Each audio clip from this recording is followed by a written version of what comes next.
Hello students, lesson number 6 superposition of waves के ये part number 8 में आज हम देखने वाले हैं vibrations of air column in a pipe close at one end and vibrations of air column in a pipe open at both the ends. Last lecture में हमने पाइप, ये ऑर्गन पाइप के टू टाइप्स देखे थे, pipe which is close at one end and pipe which is open at both the ends, ये देखे थे हमने। और एंड करेक्शन भी देखा था लास्ट लेक्चर में, तो उसी के ऊपर, उसी पे ही बेस ये आज हम एक्सप्रेशंस देखने वाले हैं। बहुत इम्पोर्टेंट है, 3 to 4 मार्क्स के लिए ये आते हैं, बहुत बार ये पूछे गए हैं बोर्ड में। तो चलो स्टार्ट करते हैं इसको। अब यहाँ पे आपको vibrations of air column in a pipe close at one and, ये हेडिंग दिखाई दे रहा है। तो फर्स्ट हमने देखा था ऑर्गन पाइप के 2 टाइप्स है। First one is known as the pipe which is close at one end and second one is pipe which is open at both the ends. ठीक है, ऐसा एक पाइप है which is close at one end, एक end से close है, और एक ऐसा पाइप है कि which is open at both the ends. ऐसे 2 पाइप हमने 2 टाइप्स देखे थे। अब ये 2 टाइप्स के लिए हमको वाइब्रेशंस कैसे रहते हैं कि इसीलिए हमारा हेडिंग देखो क्या है, vibrations of air column in a pipe which is close at one end. ठीक है, देखो heading, vibrations of air column in a pipe close at one and. One and में से क्लोज है अगर पाइप, तो क्या कैसा रहेगा उसमें, तो उसको हम डिटेल में देखेंगे पहले। ठीक है, here we consider a pipe which is close at one end. Okay, ऐसा पाइप कंसिडर करना है कि एक एंड उसका क्लोज है। ठीक है, तो अब ये सिलेंड्रिकल पाइप है, it consist of air column. उसमें क्या है, it consist of air column. Okay, क्या है, एयर कॉलम है।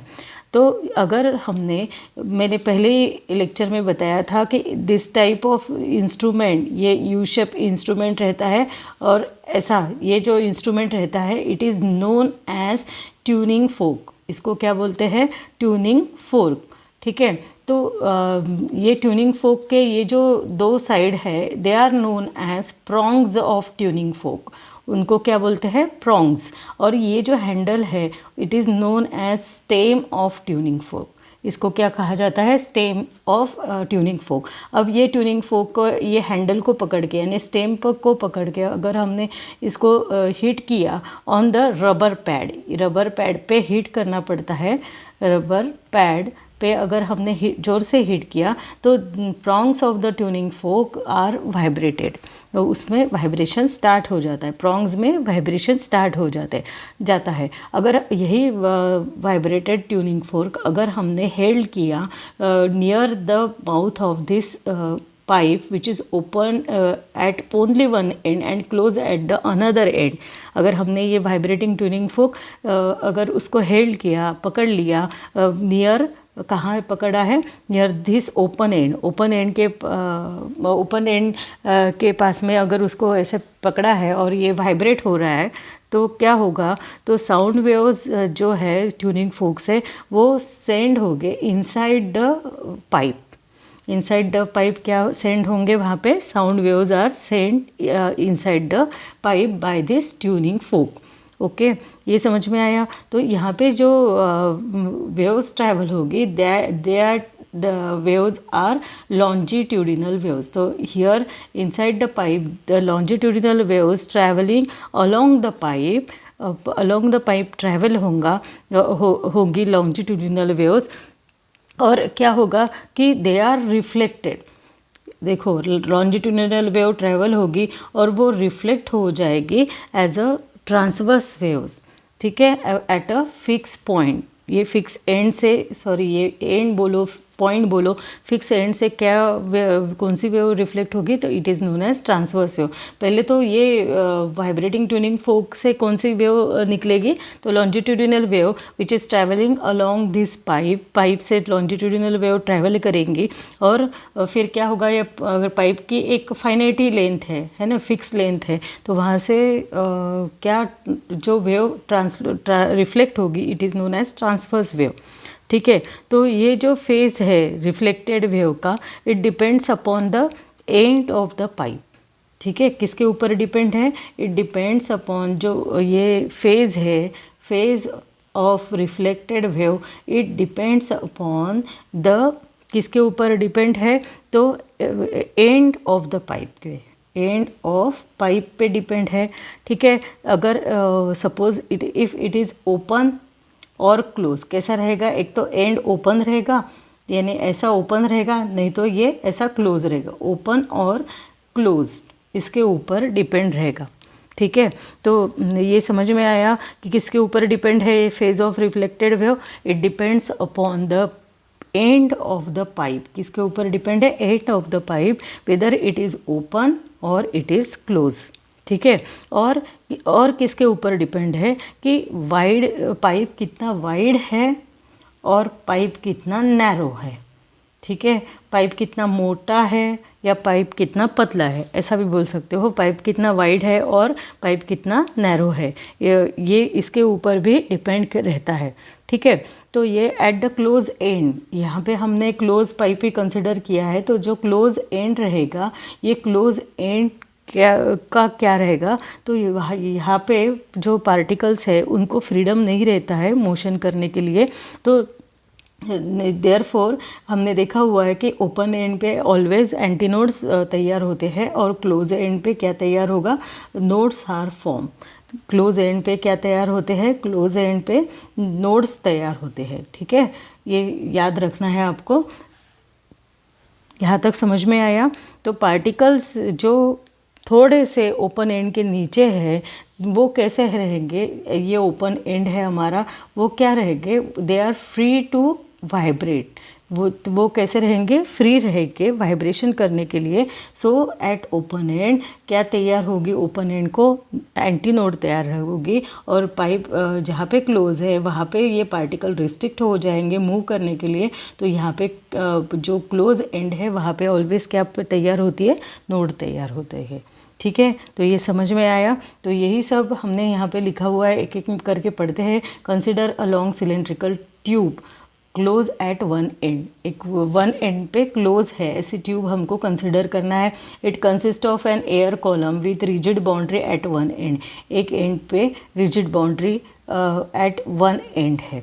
ठीक है, तो when a vibrating tuning fork, अगर वाइब्रेटिंग ट्यूनिंग फोक हमने हेल्ड किया, कहाँ पे हेल्ड किया, तो ये near the open end, open end के पास में हमने अगर वाइब्रेटिंग ट्यूनिंग फोक लेकर गए तो क्या होगा, तो close of the close pipe के वहाँ वाइब्रेटिंग ट्यूनिंग फोक अगर लेकर गए तो sound waves are sent by the fork inside the tube, जो साउंड वेव्स है वो सेंड होगी इनसाइड द ट्यूब।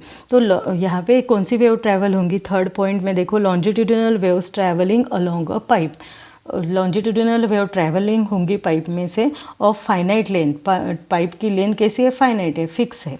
ठीक है, are reflected at the ends as a transverse wave, longitudinal wave फिर रिफ्लेक्ट कैसी होगी, एज अ ट्रांसवर्स वेव करके रिफ्लेक्ट होगी एट द फिक्स एंड, ये फिक्स एंड से ऑफ अ स्ट्रिंग। ठीक है, यहाँ तक तीनों पॉइंट्स क्लियर हो गए। अब फोर्थ पॉइंट देखेंगे, the phase of the reflected wave, phase of the reflected wave किसके ऊपर डिपेंड्स है, it depends on the whether the end of the pipe is open और क्लोज, उसके ऊपर डिपेंड है, पाइप ओपन है या क्लोज है उसके ऊपर डिपेंड है, या हाउ वाइड और narrow the pipe is in comparison to the wavelength of longitudinal wave like sound wave. ठीक है, कि फेज किसके ऊपर डिपेंड है, फेज डिपेंड है whether the pipe is open और क्लोज और वेदर इट इज़ वाइड और नैरो। ठीक है, तो at the close end, fourth point clear हो गया। फिफ्थ पॉइंट की तरफ देखो, at the close end there is least freedom, उनको बहुत कम फ्रीडम रहती, जहाँ पे क्लोज एंड है यहाँ पे पार्टिकल्स को लीस्ट फ्रीडम रहती, लीस्ट यानी बहुत कम फ्रीडम रहता है for motion of air particles. ठीक है, उनको कम फ्रीडम रहता है पार्टिकल्स को, एयर पार्टिकल्स को मूव करने के लिए। Thus there must be a node at the close end, close end पे क्या तैयार होगी, वहाँ पे नोड तैयार होगी। ठीक है, क्लोज एंड पे क्या तैयार होती है, नोड्स। ठीक है, और the particles, fifth point clear हो गया। सिक्स पॉइंट की तरफ देखो, the particles little beyond the open end, open end के लिटिल बियॉन्ड यानी थोड़ा सा नीचे से, तो वो क्या हो गए, वो particles open end are most free to vibrate. कैसे रहेंगे, ओपन एंड के वहाँ के पार्टिकल्स फ्री रहेंगे ना, क्योंकि एंड कैसा है, ओपन है, वहाँ पे कुछ रिस्ट्रिक्शन नहीं है बाउंड्री का, ठीक है। तो वहाँ पे क्या तैयार होगी, as a result and antinode must be form little beyond the open end. Little beyond यानी हमने देखा है एंड करेक्शन के यहाँ कि थोड़ा सा नीचे से वहाँ पे क्या तैयार होगी, एंटीनोड तैयार होगी, ठीक है। यानी ऊपर एंटीनोड, नीचे नोड, ऐसा कि वहाँ पे तैयार होगी, ऐसी वहाँ पे तैयार होगी, ठीक है। यहाँ तक समझ में आया, ये हमारी थ्योरी है, ये भी इम्पोर्टेंट है, आपको समझ में आना चाहिए क्या क्या है, तो ठीक है। तो ये हमने देखा। अब इसके ऊपर हमारा एक्सरसाइज का 8 नंबर का क्वेश्चन है टेक्स्ट बुक में, क्वेश्चन नंबर 8 आप देखो एक्सरसाइज का, वो आज हम सॉल्व करेंगे।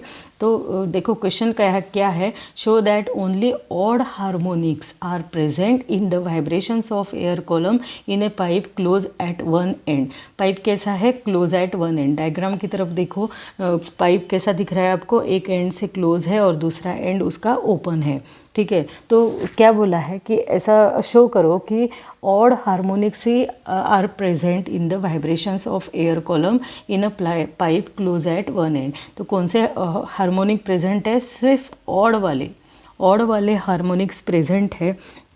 जैसे ऑड हार्मोनिक यानी क्या है, एन, फिर 3n, 5n, 7n, ऐसे हार्मोनिक्स प्रेजेंट है। ऑड हार्मोनिक्स यानी कैसे रहेंगे वो, दे आर 3n से n, 3n, 5n, 7n और 9n, 11n, ऐसे ही हार्मोनिक्स प्रेजेंट रहेंगे। ये हमको शो करना है। और पाइप कैसा है, pipe which is close at one and close, ऐसा पाइप कंसिडर करना है। तो चलो स्टार्ट करते हैं इसको। तो मैं आपको समझा देती हूँ, फिर एक एक देखेंगे। अब फंडामेंटल मोड में कैसा रहेगा, फर्स्ट मोड कौन सा रहता है, हमने देखा है फर्स्ट मोड रहता है फंडामेंटल मोड। कौन सा मोड रहता है, it is known as fundamental mode. Fundamental mode के लिए ये फर्स्ट मोड ऑफ वाइब्रेशन रहता है एयर कॉलम का। तो which is for the pipe which is close at one end. एक पाइप कैसा है, ये close at one and.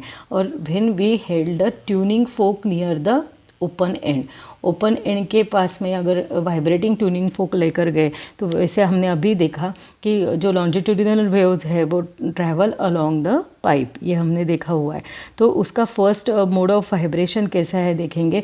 Suppose L is the length of the pipe, L क्या है, लेंथ ऑफ द पाइप है, और L is the length of air column. L क्या है, it is length of air column, air column है, ठीक है। अब वेवलेंथ कैसी रहेगी, हमने देखा है कि डिस्टेंस बिटवीन, अब देखो ये ओपन एंड है ऊपर का और नीचे क्लोज एंड है। तो फर्स्ट वाइब्रेशन में, फर्स्ट फंडामेंटल वाइब्रेशन में क्या होगा, nodes are present at the close end, node तैयार होगी क्लोज एंड पे, और ओपन एंड के जस्ट थोड़े से नीचे से क्या तैयार होगी, एंटी नोड तैयार होगी, ठीक है, एंटी नोड तैयार होगी। और हमको मालूम है distance between A anti node and node कितना रहता है, इट इज़ इक्वल टू λ/4।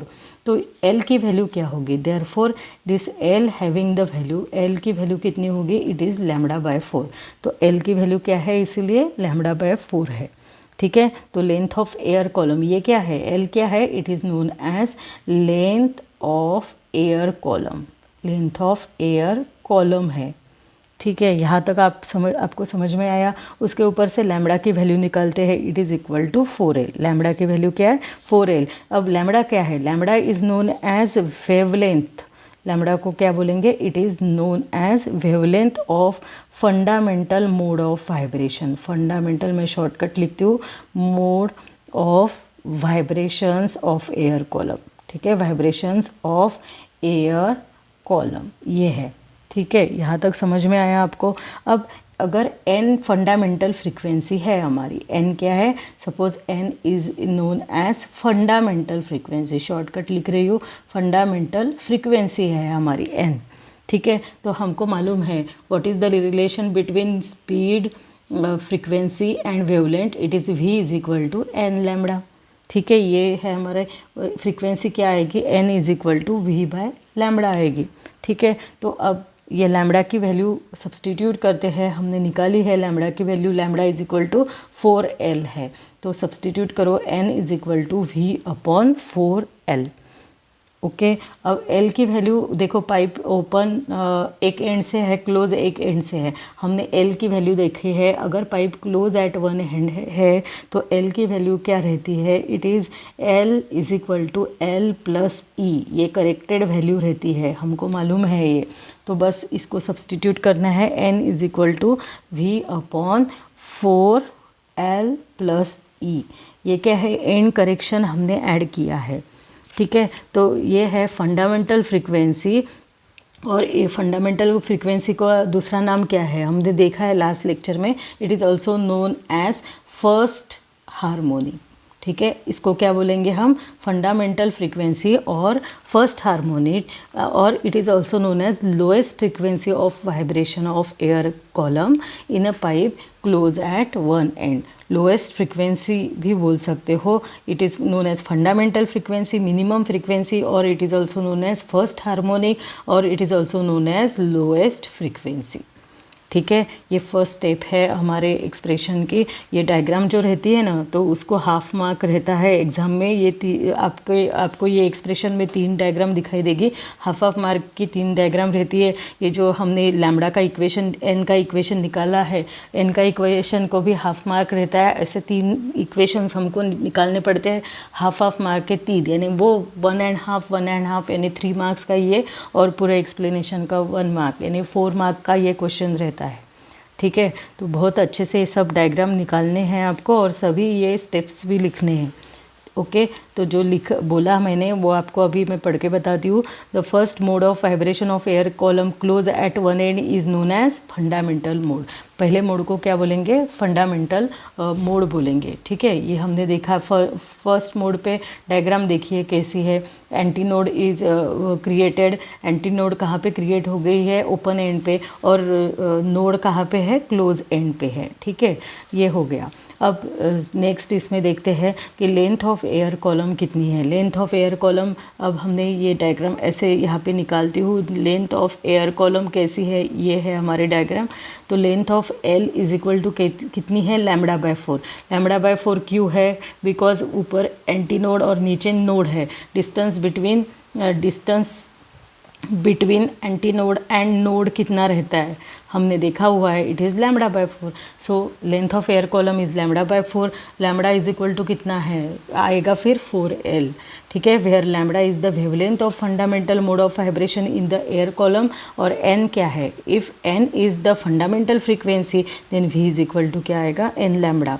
तो n की वैल्यू क्या आएगी, n is equal to v by lambda. Lambda की वैल्यू सब्सटीट्यूट कर दो, अभी हमने यहाँ पे निकाली है लैम्बडा की value, lambda is equal to 4L है, वो सब्सटीट्यूट किया है। अगर L की वैल्यू हमको मालूम है कि पाइप अगर क्लोज है वन एंड से, तो L की करेक्टेड जो वैल्यू रहती है L की, वो क्या रहती है, L plus E, where L is the length of the pipe, ये पूरे पाइप की लेंथ L है, और E क्या है, E is known as end correction. हमने ये देखा हुआ है, इसको सब्सटीट्यूट किया है यहाँ पे।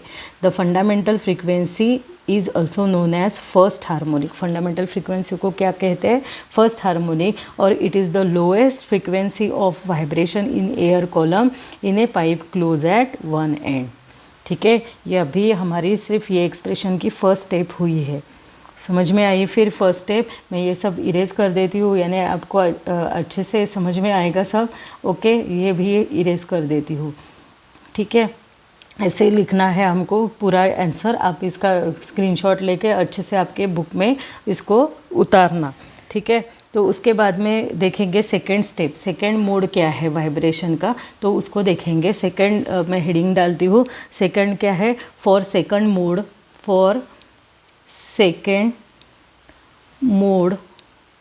और उसको ही क्या बोलते हैं, सेकंड मोड बोलो, और it is also known as first overtone. Second, क्योंकि हमने बोला है कि ओवरटोन यानी मिनिमम फ्रीक्वेंसी के बाद का जो बाद की फ्रीक्वेंसी रहती है उसको बोलते हैं ओवरटोन, फर्स्ट ओवरटोन बोलेंगे उसको। तो सेकंड मोड चालू हो गया है, बट ओवरटोन कितना कौन से नंबर का है, फर्स्ट ओवरटोन है, ठीक है। तो यहाँ पे जो ये जो नेक्स्ट वाइब्रेशन कैसे होंगे, देखो सेकंड स्टेज चालू हो गई है, तो सेकंड स्टेज में क्या होगा, थोड़ा सा ये एंटी नोड तो ओपन एंड पे फिक्स वो एंटी नोड तैयार होती है, ठीक है। उसके बाद में यहाँ पे जो है ये और एक एंटी नोड तैयार होकर नीचे क्या तैयार होगी, नोड तैयार होगी, ठीक है। ऐसी हमारी डायग्राम आएगी। यहाँ पे एंटी नोड, यहाँ पे बीच में भी एक नोड तैयार होगी, यहाँ पे भी एंटी नोड है और नोड है। तो ये है लेंथ ऑफ द पाइप कितनी है, इट इज़ स्मॉल एल, और distance between the anti node और नोड कितना है, एक है λ/4, दूसरा भी है λ/4, यहाँ पे भी λ/4, और ये तीसरा भी जो है वो इट इज़ λ/4, यानी टोटल L की वैल्यू कितनी होगी, L = 3 λ/4, ठीक है। 3 λ/4 आएगी। अब इसमें यहाँ पे हम ये जो लैम्बडा की वैल्यू है इसको फर्स्ट मोड चेंज हो गया है, इसलिए हम इसको λ1 लेंगे, ठीक है, इसको लेंगे λ1। तो यहाँ पे समझ में आया। तो यहाँ पे एयर कॉलम ऐसा वाइब्रेट हो रहा है कि it contains node at the close end, close end पे क्या तैयार हो गई है, नोड तैयार हो गई है, and anti node at the open and, और एक नई नोड तैयार हो गई है, और एक ज़्यादा की नोड यहाँ पे तैयार हो गई है, और एक एंटी नोड भी बीच में एक नोड और एंटी नोड तैयार हो हुई है। सेकेंड मोड पे देखो कितने नोड्स तैयार हो गए, 2 नोड्स तैयार हो गए हैं, और 2 एंटी नोड्स भी तैयार हो गए, 2 एंटी नोड्स भी तैयार हुए हैं, ठीक है। ये समझ में आया। फिर अब यहाँ की जो फ्रीक्वेंसी है, सपोज़ हम कंसिडर करेंगे n1 है फ्रीक्वेंसी, ठीक है, ये मोड की फ्रीक्वेंसी है n1, और λ1 क्या है, suppose it is known as wavelength है। ये मोड की फ्रीक्वेंसी है n1 और λ1 है वेवलेंथ, ठीक है। तो लेंथ कैसी होगी, लेंथ की वैल्यू कितनी है, ये आपको दिखाई दे रहा है ऊपर, 3 λ1/4, this is the value of length, okay. ये हो गया। अब λ1 की वैल्यू क्या होगी, λ1 की वैल्यू क्या आएगी, फिर 4l/3। अब L की value close at one and corrected value डालते हैं, यानी using L = L+E and correction की वैल्यू डालते हैं, क्या आता है फिर 4l+E/3, ये वैल्यू आएगी λ1, ठीक है। अब वेलोसिटी की वैल्यू क्या है, ये फिर से यहाँ पे लिखती हूँ, वेलोसिटी की वैल्यू क्या है, वेलोसिटी फ्रीक्वेंसी और वेवलेंथ v = n λ, बट अभी ये मोड के लिए n1 है, λ1 लेंगे, ठीक है, n1 λ1।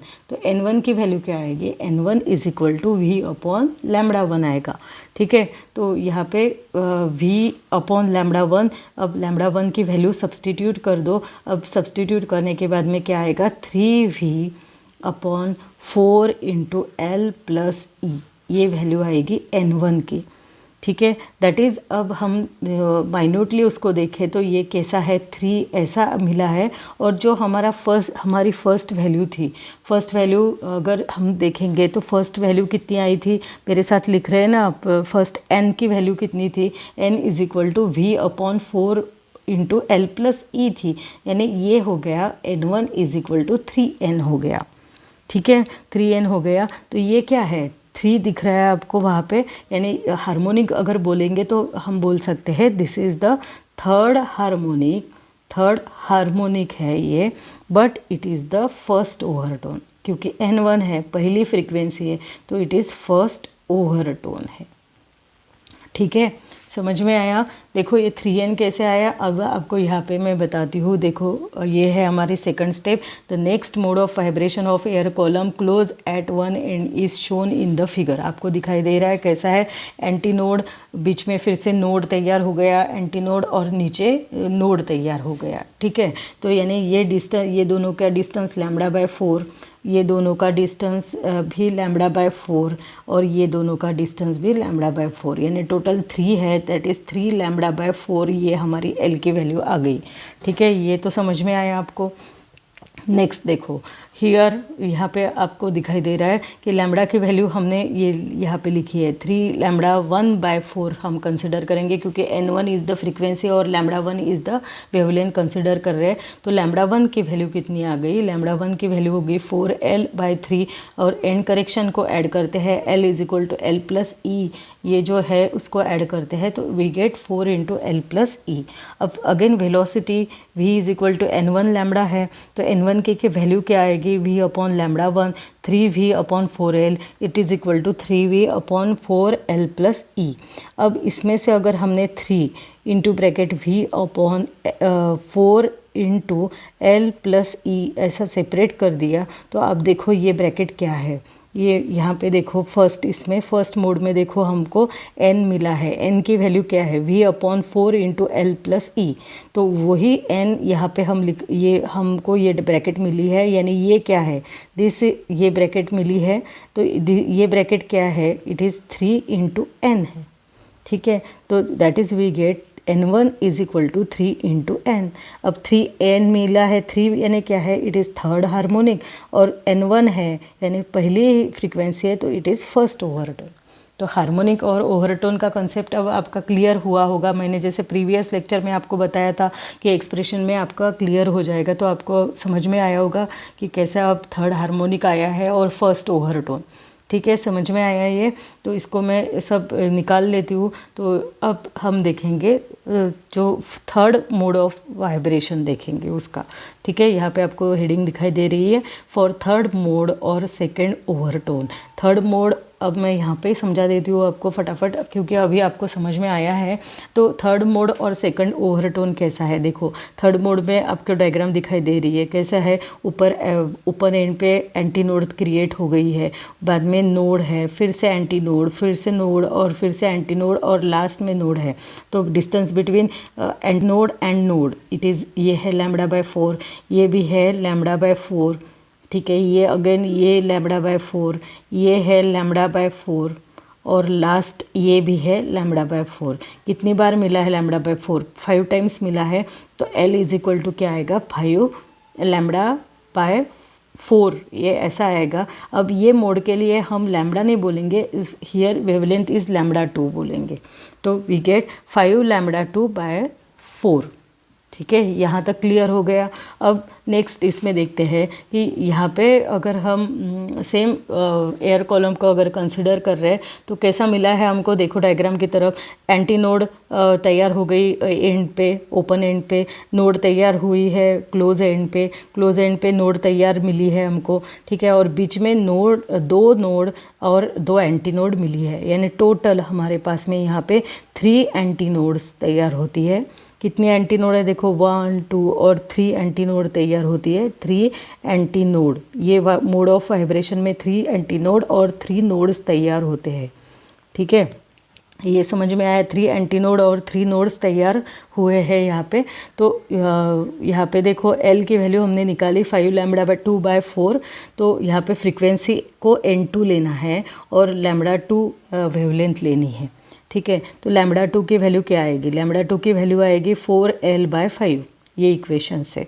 अब L की वैल्यू सब्सटीट्यूट करते हैं, pipe open at one end and close at another end है, तो that is L is equal to L plus e end correction आएगा। इसको सब्सटीट्यूट किया है यहाँ पे, तो लैम्बडा 2 की वैल्यू क्या हो गई 4/5, L की वैल्यू क्या है L प्लस ई है। ठीक है, तो ये जो वेलोसिटी की वैल्यू क्या आएगी, v is equal to n lambda रहता है, तो यहाँ पे फ्रीक्वेंसी n2 है और लैम्बडा 2 है, तो अब क्या आएगी v is equal to n2 lambda 2 आएगी। ठीक है, अब लैम्बडा 2 की वैल्यू हम सब्सटीट्यूट करेंगे, v is equal to n2 lambda 2 की वैल्यू क्या है, इट इज़ 4। देखो यहाँ पे n2 की value, n2 is equal to क्या आएगा, it is v upon lambda 2 आएगा। ठीक है, तो ये मैं अच्छे से लिखती हूँ, v अपॉन लैम्बडा 2 आ गया, v अपॉन लैम्बडा 2, ये वैल्यू आ गई n2 की। ठीक है, लैम्बडा 2 की वैल्यू सब्सटीट्यूट करते हैं। लैम्बडा 2 की वैल्यू क्या है, देखो यहाँ पे लैम्बडा 2 की वैल्यू है 4 इंटू एल प्लस ई अपॉन 5 है।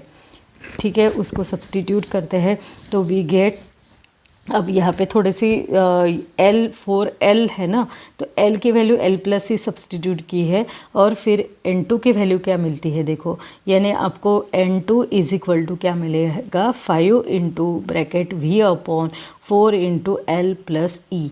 ये जो ब्रैकेट है V upon 4 into L plus E, ये क्या है N2 इज इक्वल टू 5, हमने फर्स्ट स्टेप में N निकाला था वो ये है ये। ठीक है, तो यानी अगेन हम we get N2 is equal to 5N मिलता है, that is we get 5th harmonic, 5 दिख रहा है तो 5th हार्मोनिक, एंड N2 है तो सेकेंड ओवरटोन। ठीक है, it is fifth harmonic and second overtone. समझ में आया? यहाँ पे हमारा जो है देखो 3 डायग्राम है, ये एक्सप्रेशन में आपने यहाँ से स्टार्ट होता है हमारा क्वेश्चन। ये फर्स्ट डायग्राम है, हाफ मार्क्स इसको रहते हैं, और फिर ये n की जो इक्वेशन है उसको भी हाफ मार्क रहता है, और ये जो डायग्राम है इसको भी हाफ मार्क रहता है। ये जो n1 का इक्वेशन है इसको भी हाफ मार्क रहता है, और इसको भी हाफ मार्क रहता है टोटल हमारे, और इसको भी हाफ मार्क, टोटल 3 मार्क्स हो गए, और 1 मार्क पूरे एक्सप्लेनेशन के लिए रहता है। तो इस ऐसे 4 मार्क का ये बहुत इंपॉर्टेंट क्वेश्चन है, इसकी बहुत प्रैक्टिस करो, बहुत ही ईजी है। वैसे आपने ध्यानपूर्वक देखा होगा तो अभी आपको समझ में आया होगा कि कितना इजी है। ठीक है, तो हमने ऐसे देखे हैं। अभी क्या निकाला हमने, देखो फर्स्ट इसमें देखो, first for fundamental mode we get n is equal to v/4l + e, ये मिला हमको। ठीक है, फंडामेंटल फ्रीक्वेंसी। सेकेंड मोड में क्या मिला है हमको, सेकेंड मोड में हमको मिला है n1 is equal to 3n मिला है, that is we get third harmonic, तीसरा वाला हार्मोनिक मिला है। ठीक है, सेकेंड मोड में। थर्ड मोड में हमको क्या मिलता है, देखो थर्ड मोड में हमको मिलता है n2 is equal to 5n, यानी फर्स्ट मोड पे हमको मिला n, फिर मिला हमको 3n, फिर मिला हमको 5n। अब हम आगे का भी मोड देखेंगे तो हमको मिलेगा 7n, फिर और आगे का देखेंगे तो इट इज़ 9n, यानी हमको सभी ऑड हार्मोनिक मिल रहे हैं। 3, 5, 7, 9 are the odd numbers, that is odd harmonics मिल रहे हैं। तो इसीलिए यहाँ पे दिया है continuing in similar way for the pth overtone we get the frequency np। ठीक है, तो कैसी रहेगी ये, np is equal to 2p + 1 into n, n तो कॉमन ही रहेगा पर यहाँ पे 2p + 1 इंटू n। अब p की वैल्यू अगर 1 डाल दी आपने तो क्या आएगा, 2 + 1 यानी इट इज़ इक्वल टू 3, और ऑड मिल रहा है यहाँ पे सभी। ठीक है, thus for a pipe close at one end only odd harmonics are present and even harmonics are absent. Even harmonics नहीं मिल रहे हैं, यानी n के बाद में आप यानी 1n मिल गया आपको, 2n मिल रहा है क्या, नहीं मिल रहा है, डायरेक्ट 3n मिल रहा है। यानी हमने जैसे देखा है कि all overtones are present but harmonics, all harmonics are not present, वैसे दिख रहा है। 4n नहीं मिलता है हमको, डायरेक्ट 5n मिल रहा है। ठीक है, तो यहाँ पे इसलिए लिखा है thus for a pipe close at one end only odd harmonics are present and even harmonics are absent. Even harmonics क्या हो रहा है, एब्सेंट हो रहे हैं। ठीक है, समझ में आया, ये सब बहुत इंपॉर्टेंट क्वेश्चन है ये। तो अब vibrations of pipe open at both and भी हमको देखना है, पर आज हम यहाँ पे रुक जाते हैं क्योंकि बहुत इम्पोर्टेंट हमने ये 4 मार्क का क्वेश्चन आज हमने देखा है। ठीक है, तो आज के लिए आप क्या करना, ये जो यहाँ से आपको दिखाई दे रहा है ये क्वेश्चन नंबर 8 हमने कंप्लीट किया है, इसका आप स्क्रीनशॉट ले लो और इसको राइट डाउन करो और इसकी प्रैक्टिस करो। फिर नेक्स्ट डे हम पूरा जो है दूसरा मोड जो है, दूसरा पाइप जो है open at both the ends, इसको कवर करेंगे। ओके, क्योंकि आज बहुत लोड हो जाएगा आपको, और एक अच्छे से समझ में अगर आपका आया है तो दूसरे का ऐड करने से आपको बहुत कन्फ्यूजन हो जाएगा। ठीक है, तो इतना आप, ये आंसर है हमारा, इतना आपको आज करना है। ओके, फिर तो आज के लिए यहाँ पे रुक जाते हैं, अगले लेक्चर में फिर से मिलेंगे। तब तक के लिए bye, have a good day, thank you.